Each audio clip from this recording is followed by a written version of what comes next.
365 Sports as we continue. And of course, the news we had on Wednesday's show about Grace Rayner from theathletic.com as she put up 10 roster moves that shaped the Big 12 football offseason. Did not include all 16 teams, but specifically 10 schools that she thought what they did would affect and have an impact on 2025. We left off with 5 of them. We looked yesterday at Sam Leavitt, an Arizona State quarterback coming back, Avery Johnson back at K-State, Utah with transfer quarterback Devin Dampier, and then Colorado revamping its quarterback depth chart with youth and transfers, and West Virginia in year 1, era 2, under Rich Rodriguez, which leaves us with Texas Tech. Craig Smoak signs the elite portal class, known as the #1 transfer portal class in college football. They needed to beef up a lot, and especially on defense. We'll get to some other positions too, but your thoughts about Texas Tech signing the portal class? We've discussed them quite a bit. Yeah, I think Grace, looking at the 10 storylines, she doesn't have them ranked, correct? They're just sort of... She has them in 1 through 10, but not specifically ranked. Specifically ranked, because I feel like if it was specifically ranked, that this would be #1 on the list as far as the biggest stories that could affect the Big 12 championship. Because, yes, while some coaching hires are notable and some player development is notable, I think the big story, the one that we've been talking about all offseason long, and not just in Big 12 circles, but across the country, was Texas Tech going all in, splurging, the name Cody Campbell becoming a household name, which, is deserved given the amount of attention he's brought to Texas Tech with his money. And I know it's not just him. Before we get people in the chat room, hey, what about, it's not just him, we got other millionaires. I know, but he's like the figure that... No. Billionaire. Okay, excuse me, billionaires, we know, but he's like the lead dog and he's the face of it. So, yeah, I mean, that's been the most talked about story in the Big 12 this offseason. And there's been various tentacles to it. The individuals, which there are numerous throughout the transfer portal, going and grabbing Micah Hudson back and just, investing heavily into Tech to make them a championship team this season. And we've discussed at length that it's championship or bust. Like, if they don't make the Big 12 championship game, not wishing for any ill will, but there better have been a rash of injuries to very key people, because if not, you even look at the schedule, sets up very favorably at the beginning for them to start strong and maybe find themselves in the top 25 rankings pretty quickly. And I think the rest of it is manageable. It's nothing it's too difficult, especially with how good you expect them to be. So, saying all that, I think that, that's a huge storyline. That's the one that probably most people are keyed in on, because on the one side, you've got those who are Tech fans or supporters that this is obviously a huge story for them because they feel like this year is finally going to be the year they crack through. And then on the other side, I think you've got a lot of people watching over the fence, looking in the backyard, waiting for them to not live up to these expectations and ready to, have the crow dishes ready to go. So I think that's going to be an ongoing talk throughout the season. And yeah, I definitely agree with that one. I think that'd be #1 if you were ranking them all pound for pound. She added that one of the best transfers around the country was David Bailey, the edge rusher, outside linebacker from Stanford. 3 years, started there, had 7 sacks a year ago. They need a lot of help, and they need a lot of help from last year on defense. Howard Sampson returns to his home state. He's from Texas after last year at North Carolina. He's a big offensive lineman. 800 snaps, started 12 games at left tackle. Romello Height, a fellow ACC starter from Georgia Tech, who helped anchor their defense. And also, not sure, and really just bring him up only the name because it's been out there for, 3 years now, really since the recruitment of Micah Hudson at Lake Belton, whether he has an impact on Texas Tech at all.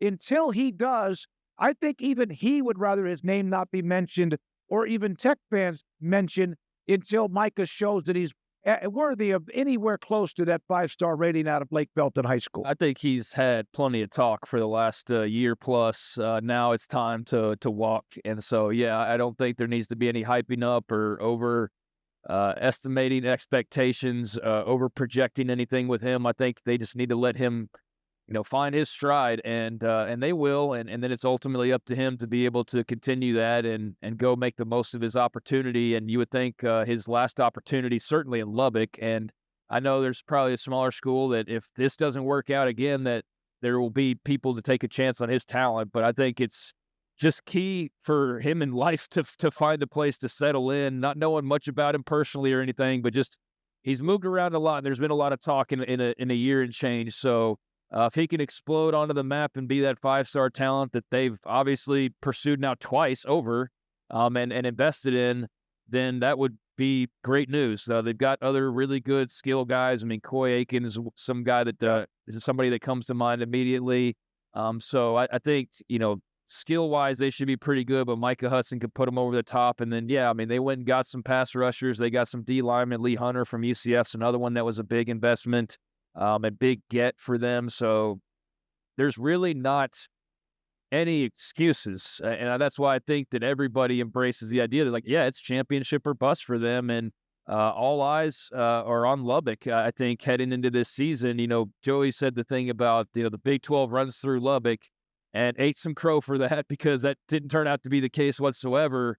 But I think in some ways you could kind of say that this year because of just the expectation that they're going to have this big payoff and that they're going to be much more talented at the key spots that you need to be more talented at this season than they were the previous couple of years, and then also just better in the other positions that maybe weren't as grave of a concern. Keep Aaron Morton healthy, and I think he's got plenty of talent around him, a revamped offensive line, much better defensive line, and yeah, there's lofty expectations for a reason. And then they were 8-5 last year. They did lose the bowl game. They have finished well under Joey McGuire. Remember his first year, they were 4-5, but then won their last 4.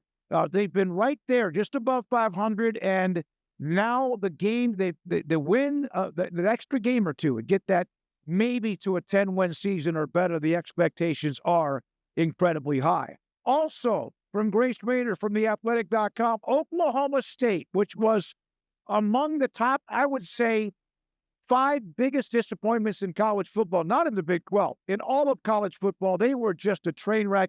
Did not win a conference game a year ago. And the fact they beefed up what they needed, they struggled on offense. They had some big injuries on defense, but Craig, how they beefed up the offense overall from throughout basically every position.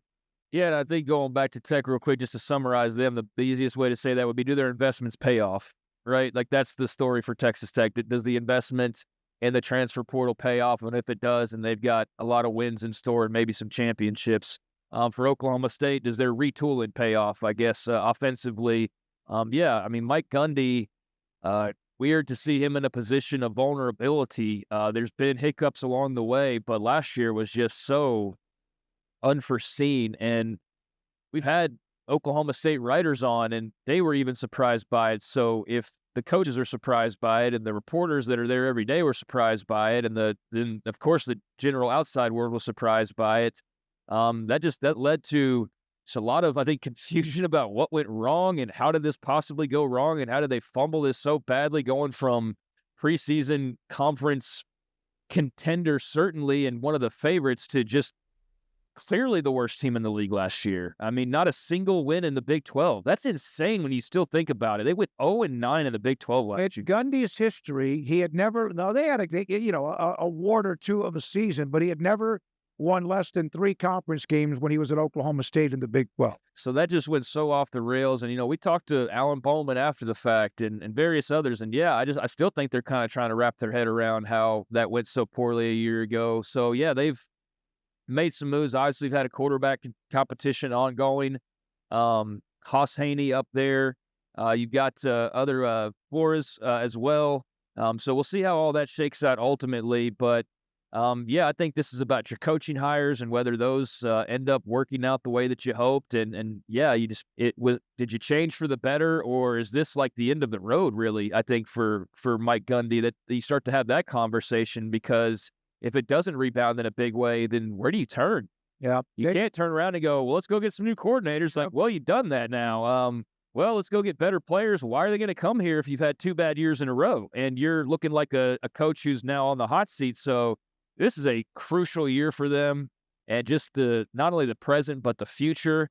I do have some optimism that things do work out, but I know Paul is extremely negative on them. I don't know if that's just his grudge with Wet Blanket, or if that's I used to have a grudge with Wet Blanket. He and I are buddies now. yeah, I don't know if it's that bleeding into his opinion, but I can see where he's coming from. I mean, everybody made moves this offseason, right? So just to assume that they went and made moves and they're all going to pay off, I mean, I understand not just blindly following that lead, but yeah, they are a mysterious team heading into this season, and for them to be good, their changes on staff and on the roster are going to have to pay off. Well, think about this. Let's just go back to 2021. They lose in the Big 12 championship game by literally a fingernail. Yeah, On the goal line stand from McVay at Baylor. The last play basically of the game, they had to take a knee to run out the clock. They still finished that year. They were 12-2. The next year, they started out 5-0 and then went 2-6 down the stretch. And you're like, uh-oh. And that's kind of a year that the two teams that played for the Big 12 title, Baylor and Oklahoma State, just cratered down the stretch. Oklahoma State then followed it up with a 10-4. And so it looked like they're back up again. And then last year, the disaster. They have replaced basically almost everyone you could have. well, it's all the coordinators. I mean, Yeah. The most of the assistants are all brand new, so yeah, they've left no stone unturned. I mean, it's been a big season of change in the state of Oklahoma for the two college football programs that kind of rule the roost there. I mean, Oklahoma's well documented as having done pretty much everything but fire Brent Venables, and then Oklahoma State's done everything but fire Mike Gundy. So, new quarterback, new offensive coordinator, new defensive coordinator. I do think, Haas Haney having Doug Meacham, that previous connection, makes a lot of sense. I don't know if Haney's going to end up being the guy or how that all ultimately works out, but obviously he's going to be there for the foreseeable future, and so that connection, makes a lot of sense and leads you to believe that could spark something potentially. Todd Grantham over on the defensive side, obviously very well traveled, very seasoned. I'm interested. I just don't know what to expect, honestly, and in seeing some of the Oklahoma State fan feedback or even media feedback, the people that we've talked to, I don't think they quite know what to expect other than, hey, there's been a lot of change. It should be for the better. It needs to be for the better. We'll see if it's for the better. And yeah, that's what everybody's kind of wondering right now. I would think going into next year, when we get into, I guess I say next year, which is 2 months away. 2.5. Yeah. But next month, when we get to media days and we get the preseason poll, I would imagine UCF will probably be 16 because I just think they're the most unknown. But I think Oklahoma State will be really interesting to see because you can kind of already place, if you go like upper half, lower half, you can pretty much sort the teams out right now and be, I think, accurate as to where teams are going to be in one half or the other. But I think Oklahoma State's probably the trickiest one. Or like, are they on the upward or are they on the continuing on the downward trajectory? Oklahoma State, Arizona, West Virginia, you wonder who they are. And one of them rises out of the ashes like we've seen in the Big 12 quite a bit. Couple of notes on the transfers for Mike Gundy, including Markel Samuel, started 11 games at left tackle at Appalachian State, which, of course, is a heck of a football program. Terrell Davis, the single-season record holder at Central Oklahoma, 1,600-plus yards receiving, 15 touchdowns. Can he take that to the next level for Oklahoma State? You mentioned Haas Haney, also as a transfer from TCU, and wide receiver, another one, Christian Fitzpatrick from Marshall, who last year had nearly 600 yards. They have one defensive name in particular, Hiron Duhon, who comes in from UTEP, was a second-team freshman All-American to try to help bolster up that front. He had 7 sacks last year in 12 games at UTEP. Well, what was so bizarre was they had pretty good receivers on paper coming back. They had a great running back on paper coming back, had a solid quarterback coming back, had strong offensive line coming back, and then it all just fell apart. And here they are, and they've got exactly one assistant coach from last year, of the main assistants, one out of that entire staff that is back, and that's Sean Snyder. So they completely remodeled and redid the place, and we'll see if this is the trick to get them back to where they were in a couple of years ago. Because as you said, it was only 2 years ago they were in the Big 12 championship. Yeah, no. So it's not like the sky is falling, but I think if you have a couple bad years that are unforeseen in a row, that's when you start to look around. You're like, what's going on here? Like, what's the issue? But yeah, they could just as easily bounce back. They've got a great history, and I hope they do, because I think a stronger Oklahoma State, it does make for a stronger league. All right, so you guys have seen the picture, right, of Will Smith inside of an empty mansion. I've Yeah, used it's from this the Fresh Prince. from the Fresh Prince. He's in a huge, big area, like in the living room or whatever. There's nobody there. Nobody's around. And I've used that. Mac Brown eventually had to do that when he replaced so many coordinators, some who got better jobs or whatever. And eventually you're the only one left. Aranda dealt with that. You can replace a lot of coordinators, and he has too. But eventually, if that doesn't work, you're the only one left. And that's kind of like, I always think of that picture. Also, Oklahoma State in week 2, Oregon. They're on the road to play Oregon, the Ducks, who we know are going to be loaded. So that'll be interesting to see how they perform on the road there. Also, Iowa State, they lost 2 players to the NFL in the draft. They lost others too, but they have Rocco Beck back, of course, at quarterback. They lose Noel and Higgins, who are both fantastic, but they did get East Carolina wide receiver Chase Sewell. And is he the one, or enough of, along with what else they had coming back, to help them in the offensive end? Craig, Matt Campbell, his team, the Cyclones, are going to play stingy defense. They're going to play they're methodical. Your thoughts? That's one of the ones that Grace Rayner brought up in The Athletic, was Sewell coming in to help Iowa State fill up part of that wide receiver class. Well, I mean, just yesterday, we're talking loosely, not making official predictions or anything, but talking loosely about just, hey, pick your Big 12 champion as it stands right now. And I very much hadn't settled on this, but I threw out just the idea of Iowa State and just my random pick. And I don't think that's who I'm going to stick with, but I don't feel like it was a terrible pick. It might have sounded that way because it's like, whoa, wait a second. But you think about it, and really, what are they losing? They're losing a couple of receivers, a couple of really damn good wide receivers, like a couple NFL early round wide receivers. So that's not nothing. Then that is the concern, is how do you replace that production, and how do you replace 2 of your better playmakers who are obviously good enough to go and make their pay in the league now. So that's a concern. But when you have a guy who's been in charge of a program and the way he's been in charge of this program and has it set up now, I'm not saying they're going to go replace those guys, but I don't think it's like the end of the world. I still think when you have Rocco Becht as a starting piece and what is generally always a very solid defense, and still some talented skill guys, even though you lost a couple of your best skill guys that you've had in his tenure, I still think they're going to be formidable. They'll be a strong team to contend with week in and week out. I don't know about making it back to the Big 12 championship game, even though I just threw them out there yesterday, but I don't think it's out of the question. I mean, in this league, why would that be out of the question? I got the digital version of Phil Steele, who does an amazing job, and a lot of it's a lot of statistical stuff. He has Iowa State among 3 teams at the top of picking the winner in his preseason based on his data to be a part of winning the Big 12 title. Now, I mean, Higgins and Noel, they had incredible numbers. So, I mean, that is a lot to replace, but that is accurate. I think that's the big question, because if they can figure that out, then I think you look around at the rest of the product and you go, okay, this is typical solid Iowa State, really good quarterback this year that you have high expectations for. Like, yeah, why can't they make a run? So that is the biggest question. I agree with Grace on that. And I would say because they were just in the league championship game a year ago and have proven themselves to be a year in and year out team that can win, a good amount of games, get into the postseason, and then to break through and get to their best year in school history a year ago. Like, yeah, let them run, man. See where it can take them. But it's not like they're replacing a ton. I know that doesn't mean anything. I look at Oklahoma State a year ago, but they're on solid footing up there at Ames, Iowa right now. So I have confidence that they can do enough to still be very competitive.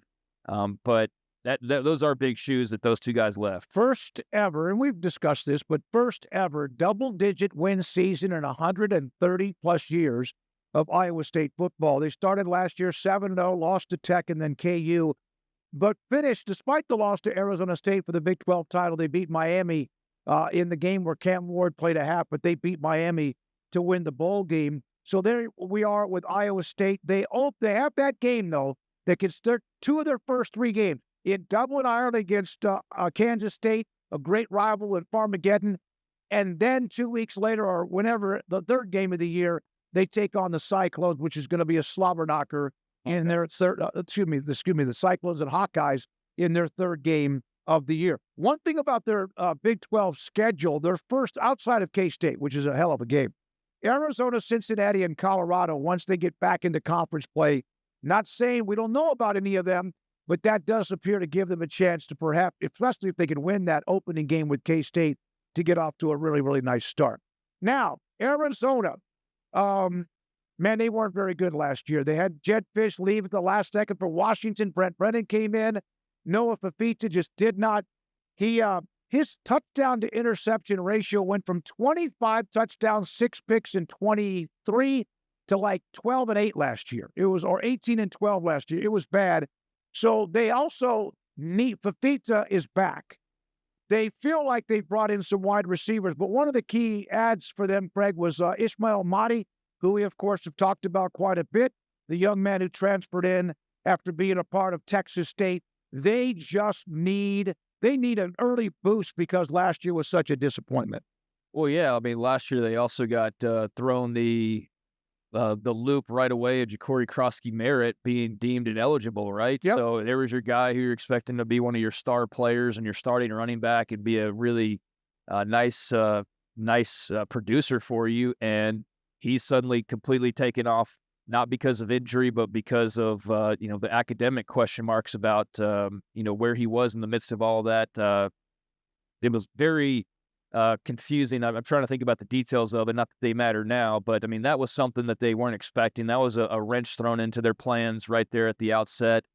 Beyond that, though, I mean, they still had everything else that they planned on having. Basically, they had some NFL draft talent there on the offensive line. I mean, Jonah Savaiinaeva, and I'm probably butchering that off of memory, but you know who I'm talking about. I mean, he's gone now.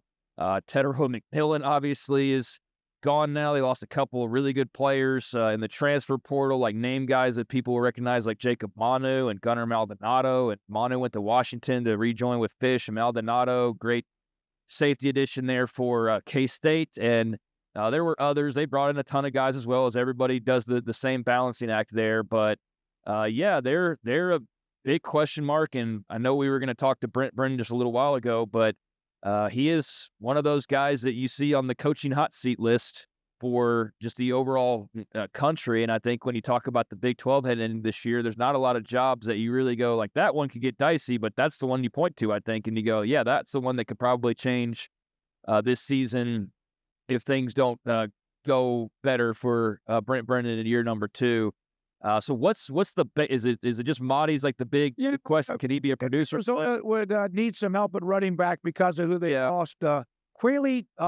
Quayle Conley wrapped up his eligibility heading to the NFL. So they had to fill the running back position. He has 2,300 yards in his career, 44 catches, 500 yards for 2 years at Texas State. They were 120th, Craig, nationally in rushing yards per game. So, yeah, they needed just bodies, but they also got a pretty good player. Yeah, I think that's the first one that I don't go right along with Grace with. I think the biggest question is Noah Fafita. Like, that to me is the key to them. But I can see where that plays into that because he needs to have a run game unlike a year ago. And, well, I mentioned Ja'Cory Krosky-Merritt. That's part of why they didn't have one is because, he gets deemed ineligible. So, yeah, I think that was an area that they got thrown for a loop. They brought in a really talented, very seasoned player in Mahdi, who's on his third school now, but had a really nice career at Texas State. Did not have the scores last year, but still had the yardage, and he's a very good player. So I think, he's a great addition for them and certainly makes them on paper a better backfield than they were post Krosky-Merritt's subtraction last year. And let's not forget the addition of Seth Dagey, the offensive coordinator from Marshall, who has that air raid offense in his blood. So he also is someone that is a part of that list for Arizona. The additions from last year's team that went 4-8. Here's why they're hard to peg, because you could go, well, who replaces Tetero McMillan? That could be your question. You could go, how about the defensive departures of guys like Maldonado and Manu? How about losing your big-time pro offensive lineman? Is Noah Fafita better? But, yeah, you can also go with the run game needing to be better and Ishmael Mahdi. So, that goes to show you that there's a lot of holes that needed plugging. And it's going to be a tightrope walk for Brent Brennan and company. Yeah, there's a lot to question, but the running game certainly would go a long way in helping Noah Fafita have a better year and a rebound year than what we saw in 2024. And Brent Brennan needs it too, because Arizona in 23 was fantastic. That's what led Jed Fish to go to Washington with Fafita, McMillan, among others. Now, one of the others that she mentioned, this again was Grace Rayner from theathletic.com. Connor Wigman signed with Houston. He, of course, was a 5-star prospect, went to A&M, got to play a little bit. He now is at Houston. Their quarterback play was erratic. Donovan Smith, of course, talented, but throws the ball a lot, unfortunately, to the wrong people. They were 126th in Willie Fritz's offense, passing offense in the country. They needed help, and Connor Wigman ought to give them some nice stability. Yeah, they had some bright spots outside of the quarterback play. Zion Chris as well, also a part of that quarterback backfield last year. And yeah, I think Wigman, just the talent is what people focus in on, that star rating that he had coming out of high school. And you hope that the guy who A&M and various others across the country went and pursued heavily will pan out and be that talent under Sean Bell and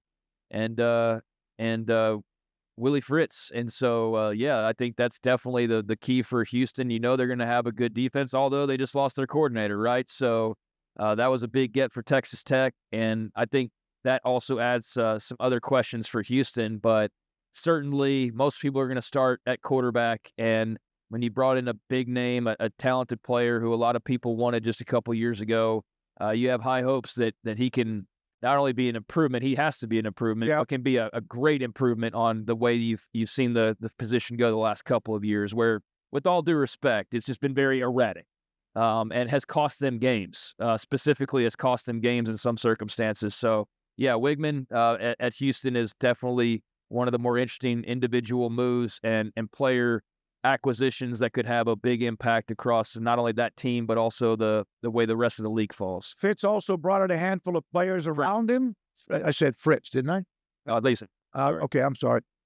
Dean Connors from Rice at running back, Tanner Koziel from Ball State, Luke McGarry from Tulsa at tight end, Slade Nagel, the new offensive coordinator, which reunites him with Fritz from their time at Tulane. They did lose Sheil Wood, the defensive coordinator, of course, to Texas Tech, and Joey McGuire.